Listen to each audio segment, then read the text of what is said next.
In part one, her husband abandoned her at the hospital while she was pregnant. Her best friend was already in his passenger seat, and the only person who stopped, the only soul who gathered her things from a wet pavement and said he would go with her, was a homeless man the rest of the world had spent years training itself not to see. But part one ended with a secret. Part two begins with a detonation. Here is what Derek Brennan knew when he walked into the Harrington Group boardroom at 9 a.m., the morning after abandoning his pregnant wife. He knew he was the chief development officer. He knew the $10 billion deal needed his signature. He knew the representative from Westbrook Capital was flying in. He knew his career was about to reach its highest point. But here's what Derek Brennan did not know. The representative from Westbrook Capital had not flown in. He had been in the building since 11:58 p.m. the previous night. He had spent the hours between midnight and dawn in a blue plastic chair outside a delivery room. He had read Derek's name on an insurance card at 3:47 a.m. and cross-referenced it against deal documents in under 4 minutes. And he had spent the remaining hours before sunrise making a series of decisions that Derek's entire legal team would spend the next 6 months trying and failing to reverse. But the boardroom was not where the story reached its peak. The peak came earlier, in a hospital recovery room. When Natalie's mother-in-law arrived, she came with the specific performative fury of a woman who had decided that her son's sins were his wife's failures. She came loudly. She came with accusations.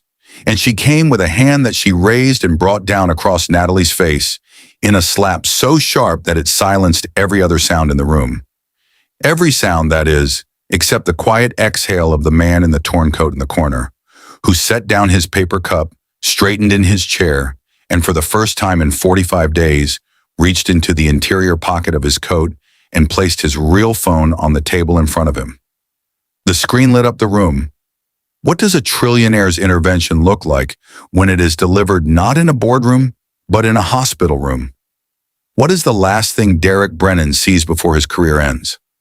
And what does Natalie Brennan, the woman who was abandoned, slapped, and left to deliver alone, inherit from the wreckage of everyone who underestimated her? Part two begins now. Every question part one asked, this is where they all get answered. The morning came in gray and indifferent, the way mornings do when they have no idea what they are walking into. At 7:14 a.m., Natalie Brennan woke in a hospital bed with her daughter asleep on her chest and the specific bone-deep exhaustion of a woman who had delivered a baby, lost a marriage, and survived a night, all in the same 12 hours. The room was quiet. The monitors beeped their steady, neutral rhythm. And in the corner, in a chair that a night shift nurse had quietly upgraded from plastic to cushioned somewhere around 3 a.m., Elliot Ashford was still there. He was awake. He was always awake. He had a paper cup of coffee, cold, untouched, balanced on his knee, and he was watching the window with the focused stillness of a man whose mind was running at full capacity behind a face that showed nothing. And when Natalie's eyes opened and found him, she did not startle. But she did something that very few people did when they looked at Elliot Ashford in any context, in any room, in any version of himself. She looked at him with uncomplicated gratitude. Not curiosity, not suspicion, not the particular social discomfort that most people felt when they realized they had accepted help from someone they had been conditioned to overlook. Just gratitude, clean and direct and entirely genuine. "You stayed," she said. Her voice was raw from the night. "I said I would," he replied, as if it were the simplest equation in the world. Natalie looked down at her daughter. 7 pounds, 2 ounces, dark hair, already carrying in the architecture of her small face, the quiet determination of a woman who had decided, she's somewhere in the journey between one world and this one, that she would not be easily moved. "I don't even know your name," Natalie said. "Elliot," he said. Just that. No last name. No context. But the name landed in the room with a weight she couldn't explain and didn't try to. She found out about Derek at 8:03 a.m. Not from a phone call. Not from Derek himself. He had by then the cowardice to not even attempt an explanation. She found out the way the modern world delivers its most ancient betrayals, through a text message. Forwarded to her by her cousin Angela, who had seen it posted to a private social media account that Cassandra Osei had, in the intoxicated carelessness of a woman who believed she had already won, made briefly public before thinking better of it. It was a photograph. Derek and Cassandra. Airport departure lounge, his hand on the small of her back, her head tilted toward his shoulder, both of them with the unmistakable luminous ease of people who believed they had successfully left something behind. The caption, and this was the detail that would live in Natalie's memory long after everything else had softened, read simply, "New chapter." But the photograph had a timestamp, 1:09 a.m., while Natalie was in active labor. She looked at it for a long time. The baby stirred on her chest. Outside the window, the gray morning was beginning, reluctantly, to consider the possibility of sun. And Natalie Brennan did something that Elliot Ashford, who had been watching human beings in their most unguarded moments for 45 days, had genuinely not predicted. She did not cry. She exhaled. Long, slow, and deliberate, the way a person exhales when they have been holding something toxic in their lungs for so long that releasing it feels less like grief and more like surgery. And then she looked up at Elliot and said with a steadiness that did not waver once, "He's gone, isn't he? He was always going to go." Elliot said nothing, but the way he looked at her, not with pity, not with the performative sympathy that most people offered as a substitute for genuine witness, told her that she was correct, and that being correct about a painful thing was its own particular kind of strength.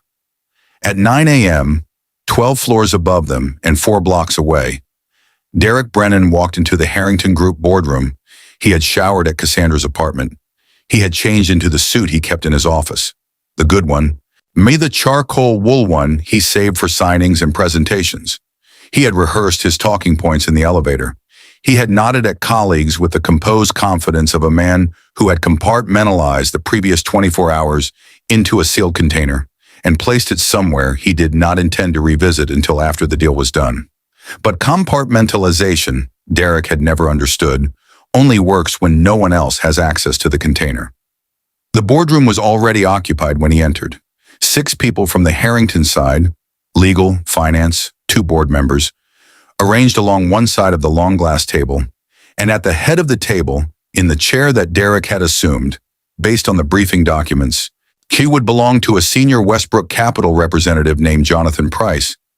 There was a man in a torn charcoal coat, cracked shoes, a paper bag on the floor beside the chair, hands resting open on the table, still unhurried, completely at ease in a room that had gone very quiet in a way that told Derek, somewhere below the level of conscious thought, that something was wrong.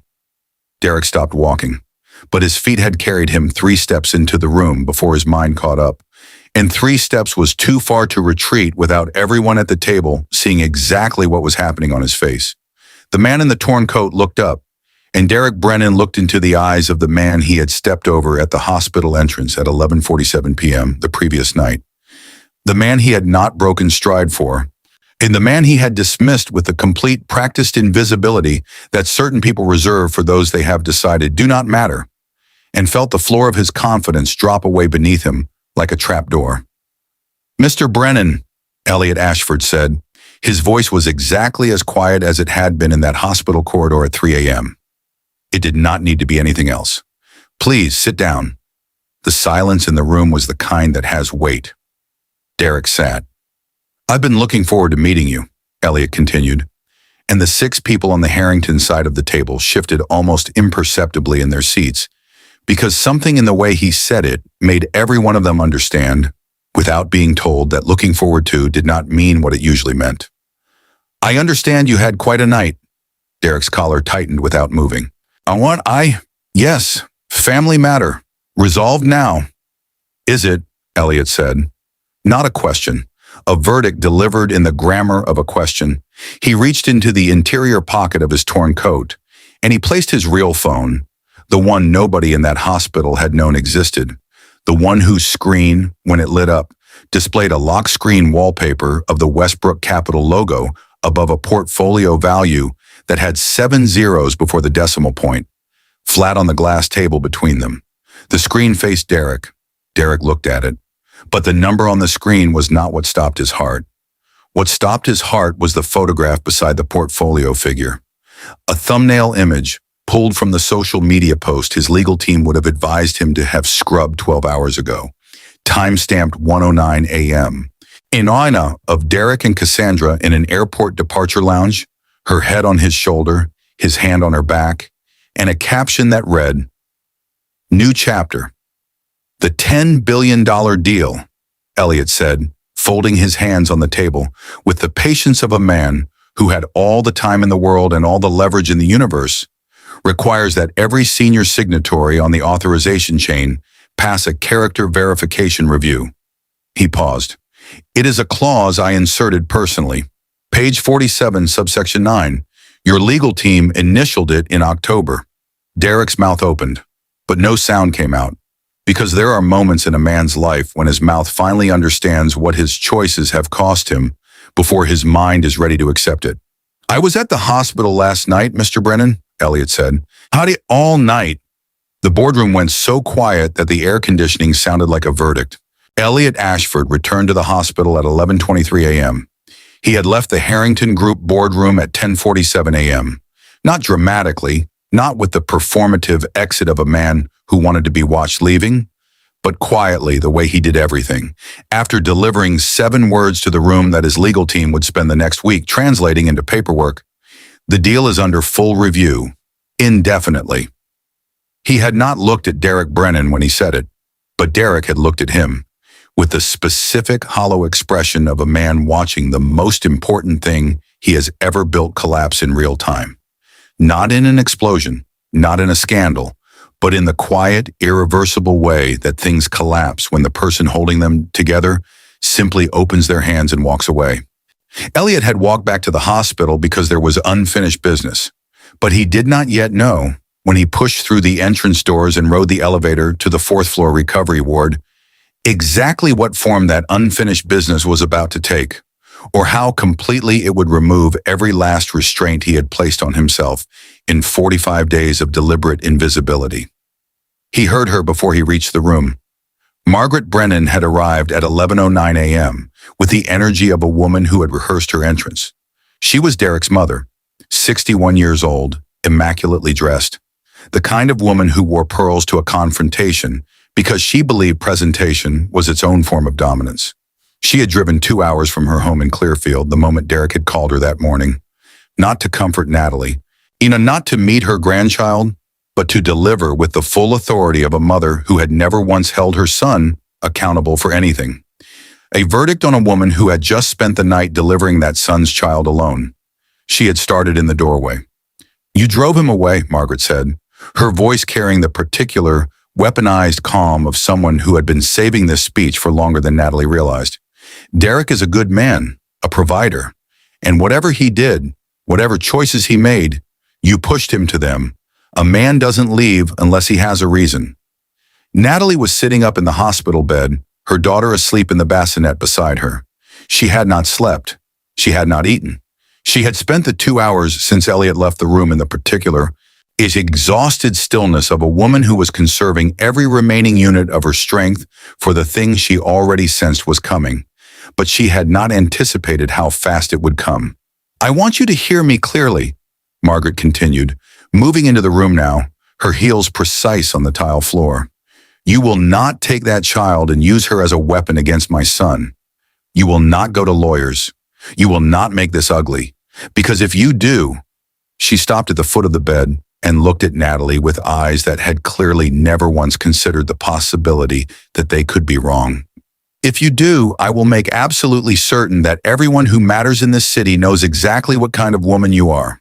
Natalie met her eyes, but she said nothing, because she had learned in 7 years of marriage to Margaret Brennan's son, in that certain people interpreted silence as weakness, and she had also learned that allowing people to believe you are weak is sometimes the most powerful thing you can do, because it lets them walk all the way to the edge before they realize there is no ground beneath them. Margaret walked to the edge.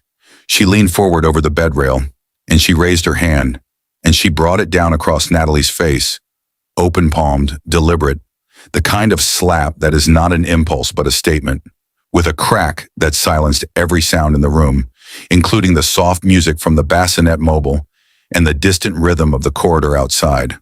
But the corridor was no longer distant, because Elliot Ashford was standing in the doorway. He had arrived at the precise moment of impact. He had seen everything. Margaret's posture, her approach, the raised hand, the deliberate arc, the landing. He had seen Natalie's head turn with the force of it. He had seen the baby stir in the bassinet. He had seen the nurse in the corner press herself against the wall with the frozen stillness of someone who did not know what was about to happen, but understood, instinctively, that they were witnessing something that would not be easily forgotten. Elliot stepped into the room. He did not raise his voice, but the quality of his silence as he entered was so complete, so absolute, that Margaret Brennan turned around, and whatever she had been preparing to say next evaporated the moment she saw his face. Not because his face was angry, because it wasn't. It was something far more dangerous than anger.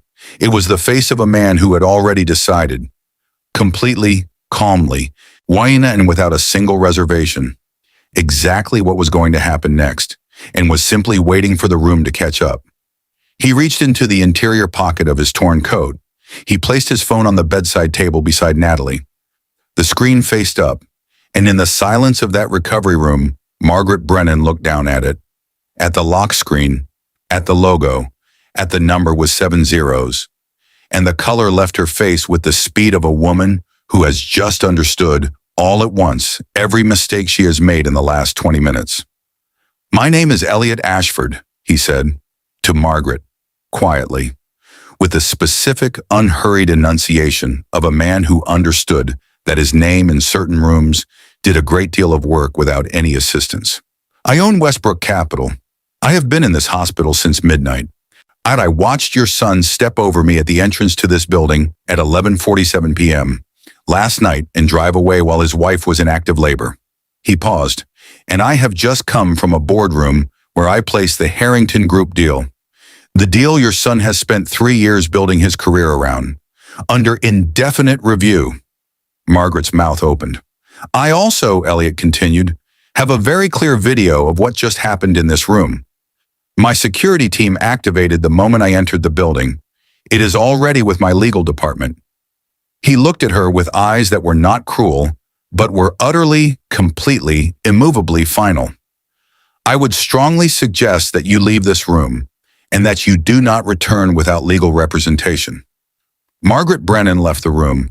She left the way people leave when they have finally or irreversibly understood that they are not the most powerful person present, quickly and without looking back, and with the particular hunched quality of a woman whose pearls suddenly felt less like armor and more like weight. The room was very quiet. Natalie's cheek was red. Her hands were steady. Her daughter was awake in the bassinet now, dark eyes open, regarding the world with the calm, assessing gaze of a child who had arrived into chaos and decided already not to be defined by it. Elliot sat in the chair beside the bed, not the corner chair this time, the one closest to her. "You don't have to do anything," he said. "Not today, not tomorrow. There will be time for all of it. The lawyers, the decisions, the next chapter." He looked at the baby. "Right now. You just have to be her mother."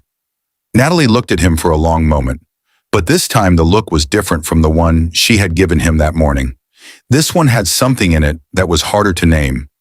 Not just gratitude, but the particular, quiet recognition of a woman who has spent years surrounded by people who subtracted from her, suddenly understanding what it feels like to be in the presence of someone who only ever adds. "Why?" she asked, simply. The whole question in one word. Elliot was quiet for a moment, but when he spoke, it was with the directness of a man who had long ago decided that honesty was the only currency worth spending. "Because 18 months ago, outside a pharmacy on Glendale Avenue, you sat beside a man that the entire world had decided was invisible. You bought him a hot meal. You asked him his name. Well, you stayed for 40 minutes when you had every reason to keep walking." He looked at her steadily.